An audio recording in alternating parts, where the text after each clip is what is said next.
প্ৰথমে মই বৰ্ণালী চেনেললৈ স্বাগতম জনাইছোঁ নতুন এটা ভিডিঅ' লৈ।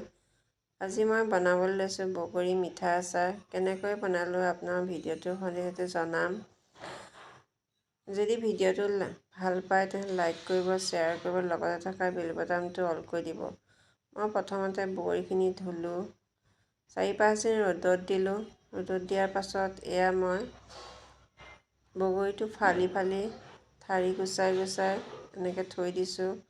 সকলোখিনি এনেকৈ দিব লাগিব, তেতিয়া মিঠৈখিনি বগৰীটোৰ ভিতৰলৈ সোমাই যাব, খাই ভাল লাগিব আৰু তেতিয়া ভেঁকুৰ নালাগে।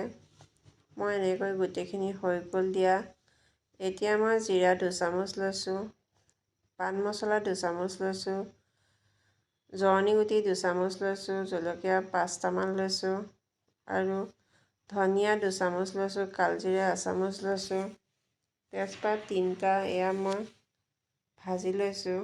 এতিয়া মই কেৰাহী এটা পাতি লৈছোঁ, 150 গ্ৰামমান মিঠাতেল দিছোঁ, 5 ফুৰণ দিছোঁ, তেজপাত দিছোঁ আৰু শুকান জলকীয়া দিছোঁ, হালধি দিছোঁ চেণ্টটো আহিবৰ কাৰণে। এতিয়া মই তেলখিনিতে বগৰীখিনি দি ল'লোঁ। দি পেলাই মই এতিয়া অকণ ভাজি লৈছোঁ। লৈ পেলাই এতিয়া মই মিঠৈ দিম। মিঠৈ মই এপোৱামান দিম।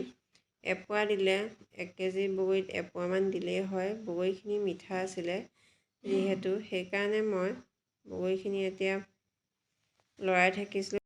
আৰু এতিয়া মই পিচি থোৱা মছলাখিনি মই দি দিছোঁ। ইয়াত মই মিঠি গুটি নাই দিয়া। মিঠাৰ আচাৰত মিঠি গুটি দিলে বেয়া, তিটিকি লাগে। আপোনালোকে নিদিব, ময়ো দিয়া নাই।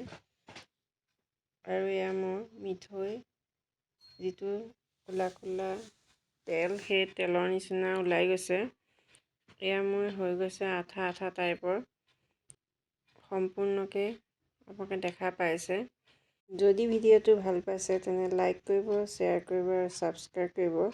লগতে থকা বেল বাটনটো অল কৰি দিব আৰু বন্ধু বান্ধৱক শ্বেয়াৰ কৰিব। আজিলৈ আহিছোঁ, অন্য এটা ভিডিঅ'ত লগ পাম।